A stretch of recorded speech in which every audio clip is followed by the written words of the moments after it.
안녕하세요. 리얼러브교회 이덕우 목사입니다. 오늘은 그리스도를 본받아 제5장의 내용을 낭독하고 함께 나눔을 하도록 하겠습니다. 제5장 성경을 읽는 법. 우리는 성경을 읽으면서 화려한 수사가 아닌 진리를 찾아야 합니다. 성경의 한 구절 한 구절을 그때 기록되었던 정신으로 읽어야 합니다. 우리는 성경에서 말의 기교가 아닌 영적인 유익을 찾으려고 애써야 합니다. 성경을 읽을 때 거대하고 심무한 책을 읽을 때와 같이 경건한 마음이 되어야 합니다. 저자의 학식이 크든 작든 그의 권위에 휘둘리지 마십시오.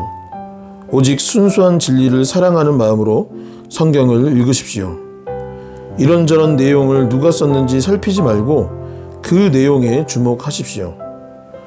사람은 사라질 존재이지만 주님의 진리는 영원히 남습니다.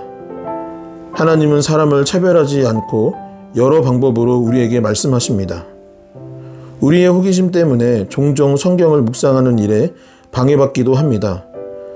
그냥 넘어가야 할 대목을 자세히 조사하고 토론할 때 그런 일이 생깁니다. 유익을 얻고 싶다면 겸손하게, 단순하게, 그리고 믿음으로 성경을 읽고 유식한 사람이라는 평판을 얻으려고 하지 마십시오. 거룩한 사람들의 말을 기꺼이 탐구하고 조용히 들으십시오. 저자들의 비유를 싫어하지 마십시오. 그 비유들은 이유 없이 전해지는 게 아니기 때문입니다. 오늘 낭독한 내용의 제목은 성경을 읽는 법입니다. 신앙생활을 하는 데 있어서 성경을 읽는 것은 너무나 중요한 일입니다. 여러분들도 잘 읽고 계시죠? 성경은 하나님의 말씀입니다. 그리고 그 말씀은 진리이고 우리의 삶 가운데 일종의 안내서 아니면 사용 설명서와 같은 내용이 바로 성경이다라고 할 수 있을 것입니다. 그래서 교회에서도 신앙생활을 하면서 성경 읽어야 합니다. 같이 성경 읽읍시다. 이런 내용을 그런 이야기를 참 많이 하는 것 같아요. 저희 교회도 큐티를 합시다라고 하는데 큐티를 하자는 것은 무엇입니까? 물론 큐티를 하는 가운데 기도도 하지만 또한 중요한 이 큐티의 요소 중에 하나는 성경을 읽고 그 말씀을 놓고 기도하는 것. 그렇기 때문에 성경 읽는 것이 저희 교회에서도 너무나 중요한 신앙생활 중 하나라고 할 수 있습니다. 그렇다면 성경을 읽는 법, 성경을 읽는다는 것은 어떤 것이겠습니까? 어떤 이들은 성경을 읽었습니까? 라는 질문에 나는 1년에 몇 독을 합니다. 나 성경 정말 많이 읽었어요. 라고 대답하기도 합니다. 또 어떤 분들은 나는 성경을 참 열심히 연구하고 있어요. 이 부분에 있어서는 이렇게 역사적으로 이런 것이고 이스라엘의 어떤 루트, 이동 경로는 어떻다. 바울의 전도 여행에 하나하나 다 암기하고 루트가 어떻게 됐다. 어느 부분은 잘못되었다. 이런 얘기를 하는 분들도 많이 있습니다. 아니면 신학적으로 연구하는 분들도 있죠. 여러분, 그것들이 정말 참 중요한 것 같습니다. 적게 읽는 것보다는 많이 읽고 대충 읽어서는 아니 되겠죠. 연구하면서 읽는 것은 너무나 중요한 신앙생활의 모습입니다. 그 분명한 일이죠. 그런데 방금 읽었던 이 낭독하였던 그리스도를 본받아의 저자인 토마스 아켄퍼스는 무엇이라고 말을 하냐면 맞다. 그런 거 다 중요하지만 내용에 집중하는 것이 그 무엇보다 중요하다. 경건한 마음과 겸손한 태도로 하나님께서 오늘 나에게 주신 말씀의 내용이 무엇인지에 집중하는 것이 가장 중요한 성경 읽기 방법이라고 이야기를 하고 있습니다. 왜 그럴까요?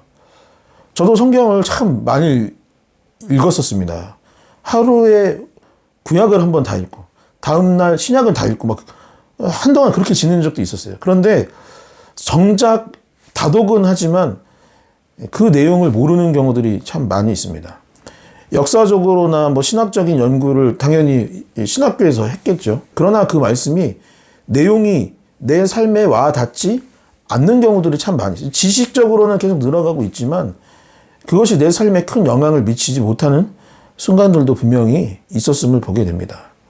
그렇기 때문에 토마스 아켄퍼스는 신앙생활을 하는 데 있어서 성경 읽기를 하는 데 있어서 가장 중요한 것은 무엇이냐? 그 내용에 있다라는 것입니다. 그 내용을 읽고 나의 삶 가운데 어떻게 하나님께서 이루어 주실지 그것을 기대하고 또 내 삶에 어떻게 그 말씀을 적용해야 할지를 묵상하는 것. 하나님께서 나에게 어떤 음성을 주시는지 그 내용에 귀를 기울이라 라고 말하고 있습니다. 여러분, 다독도 하시고 연구도 하십시오. 하지 말라는 이야기는 절대 아니죠. 열심히 신앙생활 하는 동안 많이 봐야 할 것입니다.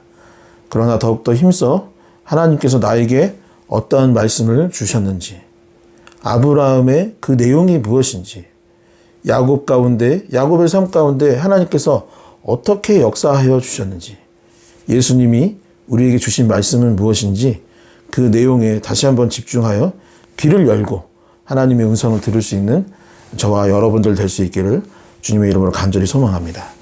기도하겠습니다. 하나님 아버지 감사합니다. 오늘도 새 아침을 허락하여 주시고 이 하루를 시작하면서 함께 기독교의 고전 책인 그리스도를 본받아 제5장을 나눌 수 있도록 인도하여 주시니 너무나도 감사합니다. 우리가 성경을 읽는 법에 관해서 함께 나누었지만 정작 어쩌면 지난 하루, 오늘 하루도 성경을 전혀 읽지 않는 순간들도 있을지 모르겠습니다. 아버지 그러한 날이, 그러한 오늘이 되지 아니할 수 있도록 인도하여 주시고 하나님의 말씀에 귀를 기울여서 하나님께서 나에게 어떤 음성을 들려주시기를 원하는지 양이 선한 목자의 음성을 듣고 따랐던 것과 같은 그러한 하나님의 은혜가 우리의 삶 가운데 있을 수 있도록 주님 도와주시옵소서. 특별히 함께하는 주님의 귀한 자녀들을 위해 기도합니다. 아버지 오늘도 주님과 동행하게 하여 주시고 하나님의 말씀을 허락하여 주시옵소서. 예수 그리스도의 이름으로 기도하옵나이다. 아멘.